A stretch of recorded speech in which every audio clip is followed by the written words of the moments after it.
রাজ্যভিত্তিক মুখ্যমন্ত্রী সুস্থ শৈশব সুস্থ কিশোর অষ্টম পর্যায় অভিযানের উদ্বোধনী অনুষ্ঠান অনুষ্ঠিত হয় তেলিয়ামুড়ার চিত্রাঙ্গদা কলাক্ষেত্রের হলগৃহে। শুক্রবার এই অনুষ্ঠানের উদ্বোধক হিসাবে উপস্থিত ছিলেন রাজ্যের মুখ্যমন্ত্রী ডক্টর মানিক সাহা। তাছাড়াও অন্যদের মধ্যে এদিন উপস্থিত ছিলেন ত্রিপুরা বিধানসভার মুখ্য সচেতক কল্যাণী সাহারায়, স্বাস্থ্য দপ্তরের সচিব কিরণ গিত্তে সহ আরও অন্যান্যরা। এদিন প্রদীপ প্রজ্বলনের মধ্য দিয়ে অনুষ্ঠানের শুভ উদ্বোধন করেন মুখ্যমন্ত্রী। তাছাড়া এই অনুষ্ঠানের মঞ্চে রাজ্যের বিভিন্ন বিদ্যালয়ের ছাত্রছাত্রীদের মুখ্যমন্ত্রী নিজ হাতে আয়রন ট্যাবলেট এবং কৃমিনাশক ট্যাবলেট সহ টিকা প্রদান করেন। স্বাস্থ্য দপ্তর এবং শিক্ষা দপ্তর সহ দুর্যোগ মোকাবিলা দপ্তরকে পুরস্কৃত করেন মুখ্যমন্ত্রী।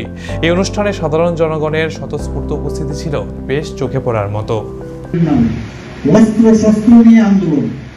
আমি তো অদ্ভুত লাগছে এবং আমি টিভিতে এবার আসার সময় দেখলাম একজন ব্যবসায়ী, তার চোখ একদম তার রেটিনা খুব সম্ভব ডিটাচমেন্ট হয়ে গেছে এবং তার যে মানে সামনের দিকে দেখলাম পুরো রেড হয়ে আছে, পুরো ভিতরে হেমারেজ আছে।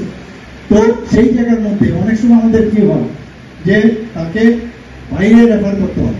তো সেখানেও আমরা অলরেডি একটা আই হসপিটাল 100 শয্যা বিশিষ্ট, যেটা আইএলএস হসপিটালে যেতে বাম দিকে, আমরা সেখানে হাইয়েস্ট মানে যে ব্যবস্থাপনা দরকার সেটা যাতে করা হয় তার জন্য আমরা রাশিয়ার আই কেয়ার সেন্টার সেখানে আমরা স্থাপন করছি। তার জন্য বাজেটও আমরা রেখেছি। বন্ধুগণ, আমরা চেষ্টা করছি ত্রিপুরাতে অন্ততপক্ষে স্বাস্থ্য বিষয় নিয়ে আমরা মানে এই বিষয়টা নিয়ে, কারণ স্বাস্থ্য যদি ঠিক থাকে আমাদের আগামী প্রজন্মের যারা আছেন তারা যদি এই সুযোগ সুবিধা পায় তাহলে নিশ্চয়ই আমাদের এক রাজ্য যে শ্রেষ্ঠ রাজ্য সেটা আমরা তৈরি করতে পারবো। মাননীয় প্রধানমন্ত্রীজি যেটা বলছেন যে বিকশিত ভারত 2047-এ যে টার্গেট উনি দিয়েছেন যে আমাদের অর্থনৈতিক যে অবস্থা সেটা আমাদের যাতে আগামী দিনে 30+ ট্রিলিয়ন মার্কিন ডলার হতে পারে সেই দিশায় আমরাও কিন্তু কাজ করছি।